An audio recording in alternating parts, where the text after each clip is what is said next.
warahmatullahi wabarakatuh. Bertemu dengan Bu Ari Karini dari MTS Negeri 5 Magelang. Kita akan belajar soal literasi membaca. Khususnya hari ini kita belajar tentang tabel. Bu Rika contohkan, Bu Rika sajikan satu stimulus dalam bentuk tabel. Ingat, ketika kita membaca sebuah tabel, maka perhatikan dulu judulnya dulu. Jadi, seperti hanya kita membaca sebuah teks narasi, maka harus diperhatikan dulu judulnya sebagai kunci ketika kita akan memahami angka-angka atau kolom-kolom tabel di bawahnya. Nah, di sini ada tabel yang pertama yaitu tingkat partisipasi angkatan kerja atau TPAK pria dan wanita. Jadi ini adalah judulnya. Kemudian kita ingat bahwa di situ ada di dalam tanda kurung itu persen, maka nanti angka-angka yang disajikan dalam tabel itu adalah bentuk persen. Jadi otomatis kita membacanya dengan kata tambahan persen. Kita lihat bahwa yang di sebelah kiri kolom itu adalah pengangguran total. Nah, di tahun 2016 itu 5,61%. Kemudian pada tahun 2017 angkanya menurun maka menjadi 5,50%. Kemudian TPAK atau tingkat partisipasi angkatan kerja di tahun 2016 itu 66,34%, mengalami kenaikan yaitu 66,67%. Nah, kemudian untuk TPAK pria atau tingkat partisipasi angkatan kerja pria di tahun 2016 itu 81,97%.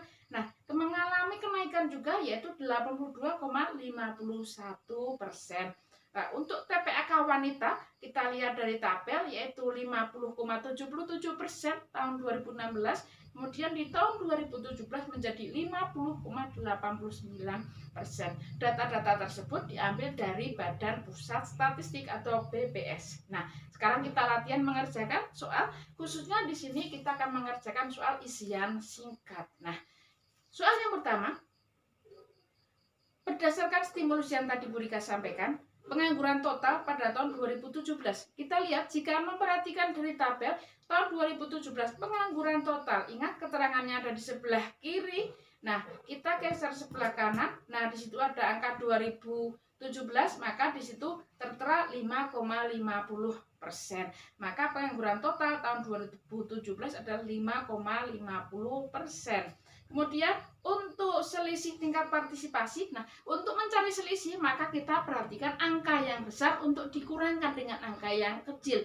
Ingat bahwa di sini TPAK pria yaitu 82,51% tahun 2017 dan wanita itu 2017 adalah 50,89%. Jika dicari selisih maka 82,51% untuk pria dikurangkan dengan 50,89% wanita, maka hasilnya adalah 31,62%. Jadi selisihnya TPAK antara pria dan wanita itu adalah 31,62%. Kemudian selanjutnya untuk tingkat partisipasi kerja wanita tahun 2017. Ingat TPAK wanita di paling bawah. Nah, kita lihat geser sebelah kanan. 2017. Nah, tertera di situ angka 50,89%. Nah, berikut ada tadi adalah cara mengerjakan bentuk soal literasi membaca, khususnya adalah tabel. Ingat, ketika kalian membaca tabel itu sebenarnya lebih mudah dalam mengerjakan soal karena di situ sebenarnya lebih ringkas. Hanya kita harus paham angka-angkanya dan harus paham keterangan yang disampaikan dari tabel tersebut. Ingat, judul itu yang pertama harus kita pahami karena itu sebagai kunci untuk memahami isi tabel. Demikian materi yang Bu Rika sampaikan berkaitan dengan literasi membaca. Semoga menambah pemahaman kalian dalam mengerjakan soal besok. Terima kasih. Wassalamualaikum warahmatullahi wabarakatuh.